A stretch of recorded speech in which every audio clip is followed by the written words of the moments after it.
भारतीय राष्ट्रीय कांग्रेस की स्थापना हुई 28 दिसंबर 1885 को। यानी कि भारतीय राष्ट्रीय कांग्रेस की स्थापना कब हुई? तो 28 दिसंबर 1885 को हुई। भारतीय राष्ट्रीय कांग्रेस की स्थापना का स्थान कौन सा है? तो स्थान मुंबई के गोकुलदास तेजपाल संस्कृत कॉलेज में हुई। यानी कि स्थान मुंबई के गोकुलदास तेजपाल संस्कृत कॉलेज में हुई। यानी कि भारतीय राष्ट्रीय कांग्रेस के संस्थापक कौन है? तो एलन ऑक्टेवियम होम। एलन ऑक्टेवियम होम और सचिव है ए.ओ. होम। यानी कि संस्थापक और सचिव एक ही हैं, एलन ऑक्टेवियम होम, और सचिव हैं ए.ओ. होम। ए.ओ. होम का ही पूरा नाम है एलन ऑक्टेवियम होम। यानी कि संस्थापक और सचिव एक ही व्यक्ति हैं। और इसमें सदस्य थे 72। ए.ओ. होम ने भारतीय राष्ट्रीय ए.ओ. होम ने कांग्रेस स्थापना पूर्व इंडियन नेशनल यूनियन की स्थापना की। यानी कि ए.ओ. होम ने कांग्रेस की स्थापना पूर्व किसकी स्थापना की? तो इंडियन नेशनल यूनियन की स्थापना की। कांग्रेस के बारे में प्रथम घोषणा हिंदू समाचार पत्र मद्रास में हुई। यानी कि कांग्रेस के बारे में सर्वप्रथम घोषणा कहाँ पर हुई? तो हिंदू समाचार पत्र मद्रास में हुई।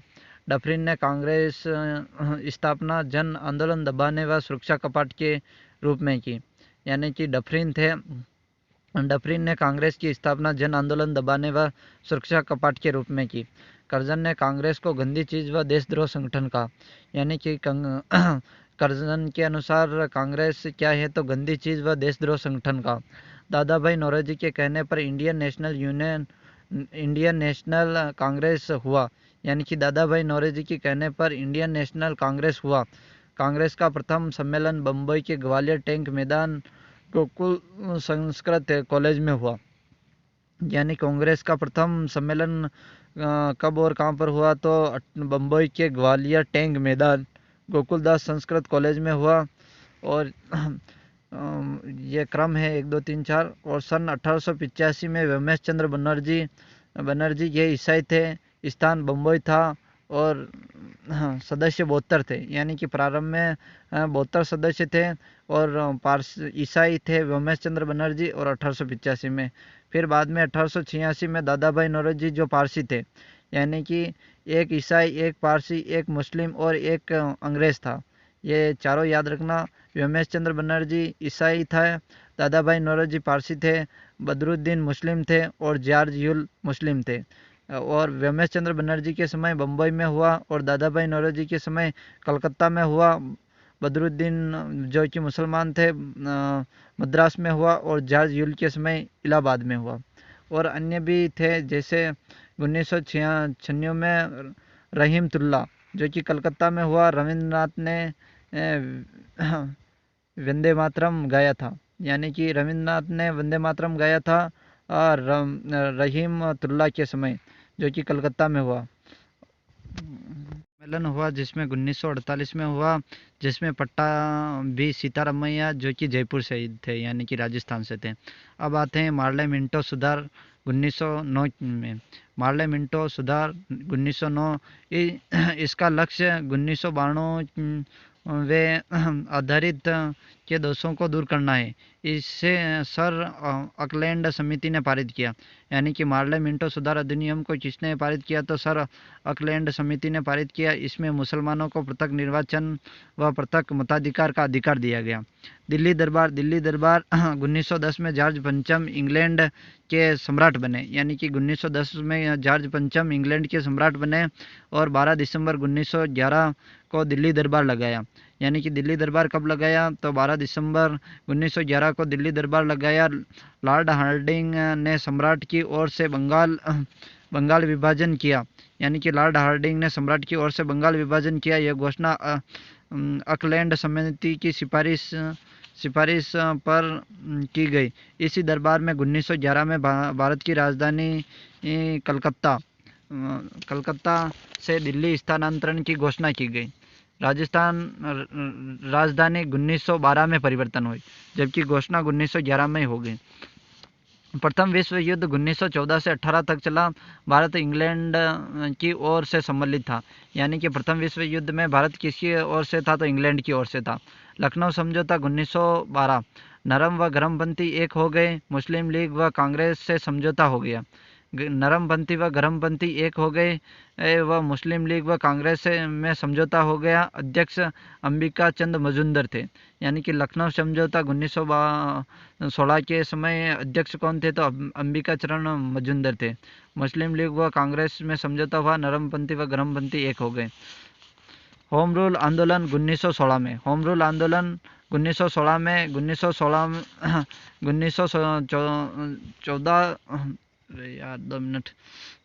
16 जून 1914 तिलक 6 वर्ष सजा काटकर मांडले से पुनः आए व राष्ट्रवादी पुनः सक्रिय हो गया। 2 मिनट ठहरना। होम रूल आंदोलन जो कि 1916 में हुआ, 16 जून 1914 को तिलक 6 वर्ष सजा काटकर मांडले जेल से पुनः आए व राष्ट्रवादी पुनः सक्रिय हो गया। 28 अप्रैल 1916 में तिलक ने होम रूल की स्थापना की, यानी कि होम रूल की स्थापना किसने की? तो तिलक ने की। कब की? तो 28 अप्रैल 1916 को की। और एक और थे एनी बिसेंट, जो कि आयरलैंड की महिला थी।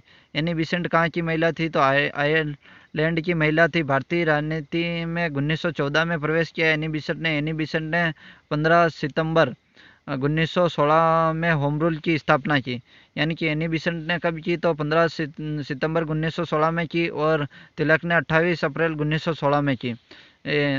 इस केंद्र अडयार मद्रास बनाया और तिलक ने होम रूल आंदोलन के समय स्वराज्य मेरा जन्मसिद्ध अधिकार नारा दिया, यानी कि तिलक ने होम रूल आंदोलन के समय स्वराज्य मेरा जन्मसिद्ध अधिकार है यह नारा दिया। India home rule society, India home rule society स्थापना 1905 में लंदन में हुई। इंडिया होम रूल सोसाइटी स्थापना 1905 में लंदन में हुई। संस्थापक श्यामजी कृष्ण वर्मा थे, यानी कि इंडिया होम रूल सोसाइटी की स्थापना कब हुई? तो 1905 में। कहाँ हुई? तो लंदन में हुई। संस्थापक कौन थे? तो श्यामजी कृष्ण वर्मा थे। सदस्य मदन मोहन लाल ढींगरा, लाला हृदयलाल, अजीत सिंह व वीडी सावरकर थे। यानी कि इंडियन होम रूल सोसाइटी में सदस्य कौन कौन से थे? मदन लाल ढींगरा, लाल हृदयलाल, अजीत सिंह व वीडी सावरकर थे। विदेश में भारत का प्रथम क्रांतिकारी संगठन इंडियन होम रूल सोसाइटी था, यानी कि विदेश में भारत का प्रथम क्रांतिकारी संगठन कौन था? तो इंडियन होम रूल सोसाइटी था। इस संगठन में लंदन में इंडिया हाउस की स्थापना की गई। इस संगठन में लंदन में इंडिया हाउस की स्थापना की गई। संगठन के एक सदस्य मदन लाल ढींगरा ने भारत सचिव कर्जन वाडली की हत्या कर दी, यानी संगठन के एक सदस्य ने, इंडियन होम रूल सोसाइटी के एक सदस्य ने, मदन लाल ढींगरा ने भारत के सचिव कर्जन वाडली की हत्या कर दी। वीडी सावरकर को SS मौर्य जहाज से भारत लाया व आजीवन कारावास हुआ, यानी कि वीडी सावरकर को कौन से जहाज से लाया? तो SS मौर्य जहाज से भारत लाए व आजीवन कारावास हुआ वीडी सावरकर को। घाटा गारू प्रकरण जो कि 1914 में हुआ। 1914 में कनाडा में भारतीयों का प्रवेश विवाद, यानी कि 1914 में कनाडा में भारतीयों का प्रवेश विवाद। सिंगापुर से गुरुदत्त सिंह कामा घाटा गारू जहाज से 1976 यात्रियों के साथ रवाना हुए। वैंकूवर जहाज 23 मई पहुंचा। जहाज वापस रवाना योकोहामा जापान पहुंचा। प्रथम विश्व युद्ध प्रारंभ, जहाज कलकत्ता पहुंचा। यानी कि कामागाटो मारू प्रकरण 1914 में, ये याद रखना। जलियांवाला बाग हत्याकांड कब हुआ? तो 13 अप्रैल 1919 को हुआ, यानी कि जलियांवाला बाग हत्याकांड की डेट याद रखना, 13 अप्रैल 1919 को हुआ। वैसाखी में हुआ। पंजाब नेता सतपाल व सैफुद्दीन को गिरफ्तार किया, यानी कि जलियांवाला बाग हत्याकांड के समय किन्हें गिरफ्तार किया? तो पंजाब के नेता सतपाल व सैफुद्दीन को गिरफ्तार किया। वायसराय चेम्सफोर्ड व लेफ्टिनेंट ओ डायर था, यानी कि जलियांवाला बाग हत्याकांड के समय वायसराय कौन था? तो चेम्सफोर्ड व लेफ्टिनेंट ओ डायर था। लेफ्टिनेंट कौन था? तो ओ डायर था। वायसराय चेम्सफोर्ड था। डायर ने गोलियां चलाई। जांच के लिए हंटर कमेटी की स्थापना की गई। जांच के लिए हंटर कमेटी की स्थापना की गई। टैगोर ने नाइटवुड की उपाधि लौटा दी। ब्रिटिश राज्य अनुसार 1979 व्यक्ति मारे गए, यानी कि ब्रिटिश राज्य अनुसार कितने व्यक्ति मारे गए? तो 379 लोग मारे गए। और कांग्रेस ने मदन मोहन मालवीय का संगठन, जिसमें गांधी, मोतीलाल, CR दास सदस्य, समिति अनुसार 1000 लोग शहीद हुए। रोलेक्ट एक्ट 1919 में रोलेक्ट एक्ट समिति स्थापना 10 दिसंबर 1917 को 1919 को 17 नहीं सॉरी रोलेक्ट एक्ट समिति स्थापना 10 दिसंबर 1917 आ रहा है, देख लेना एक बार। और 6 अप्रैल 1919 को देशव्यापी हड़ताल, यानी कि 6 अप्रैल 1919 को देशव्यापी हड़ताल हुई। रोलेक्ट एक्ट के दौरान 6 अप्रैल 1919 को देशव्यापी हड़ताल। सर्वप्रथम हड़ताल शब्द का प्रयोग रोलेक्ट एक्ट के समय हुआ। इस कानून को ना अपील ना दलील ना वकील कानून कहते हैं, यानी कि रोलेक्ट एक्ट को ना अपील ना दलील ना कानून कहते हैं, इसे काला कानून भी कहते हैं। रोलेक्ट एक्ट के विरोध में गांधी जी ने फरवरी 1919 को सत्याग्रह सभा की स्थापना की, यानी कि रोलेक्ट एक्ट के विरुद्ध में गांधी जी ने फरवरी में 1919 को सत्याग्रह सभा की स्थापना की। और खिलाफत आंदोलन 24 नवंबर 1919 को कारण क्या था? कारण तुर्की विभाजन के विरुद्ध था। खिलाफत आंदोलन किसके कारण था? तो तुर्की विभाजन के विरुद्ध था। नेतृत्व मौलाना शौकत अली, मौलाना मोहन और 1920 में सिब्रे संधि द्वारा तुर्की का विभाजन रोक दिया गया। 1920 में सिब्रे संधि द्वारा तुर्की का विभाजन रोक दिया। 1924 में खलीफा पद समाप्त, नई कपाल पास सरकार बनी। नई कपाल पासा सरकार बनी। 1924 में नई कपाल पासा सरकार बनी।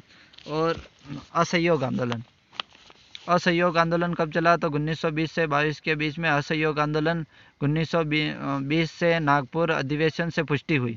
असहयोग आंदोलन की कहाँ से पुष्टि हुई? तो 1920 से नागपुर अधिवेशन से पुष्टि हुई। गांधी जी ने केसरे हिंद व बजाज जी ने राय बहादुर की उपाधि असहयोग आंदोलन के दौरान लौटा दी गई। शिक्षण संस्थाएं व विदेशी वस्तुओं का बहिष्कार किया। इसमें सर्वप्रथम मोहम्मद अली गिरफ्तार हुए। 1 नवंबर 1921 को प्रिंस ऑफ मुंबई आया, जिसका विरोध हुआ, यानी कि 1 नवंबर 1921 को प्रिंस ऑफ मुंबई आया, जिसका विरोध हुआ। चोरा चोरी कांड 5 फरवरी 1922 को गोरखपुर यूपी में हुआ। 22 पुलिस वालों को जला दिया गया। 12 फरवरी 1922 बारदोली गुजरात से गांधी जी ने असहयोग आंदोलन बंद कर दिया। 12 फरवरी 1922 को बारदोली गुजरात से गांधी जी ने असहयोग आंदोलन बंद कर दिया। एमएल नेहरू ने कहा, कन्याकुमारी गांव की सजा हिमालय गांव को क्यों? यानी कि एमएल नेहरू ने कहा कि कन्याकुमारी गांव की सजा हिमालय को क्यों? सुभाष चंद्र बोस ने कहा कि आंदोलन चरमोत्कर्ष स्थिति पर है, इस समय बंद करना देश के दुर्भाग्य से कम नहीं है। मार्च 1922 में गांधी जी गिरफ्तार, जज ब्रह्मफुड 6 वर्ष सजा सुनवाई, यानी कि मार्च 1922 गांधी जी गिरफ्तार, जज ब्रह्मफुड ने 6 वर्ष सजा सुनवाई। स्वास्थ्य खराब होने के कारण 1924 में रिहा, यानी कि गांधी जी स्वास्थ्य खराब होने के कारण 1924 में रिहा। स्वराज्य दल की स्थापना मार्च 1923 में हुई। अध्यक्ष चित्तरंजन दास थे, सचिव एमएल नेहरू थे। 1924 में बेलगांव कर्नाटक गांधी जी एक बार कांग्रेस के अध्यक्ष बने। पूर्व स्वराज की मांग दिसंबर 1929 में। नेहरू रिपोर्ट 1929 में लागू न होने के कारण लाहौर रावी नदी के किनारे जवाहरलाल नेहरू की अध्यक्षता में पूर्व स्वराज की मांग की गई। जनवरी 1930 को स्वराज्य दिवस मनाया गया।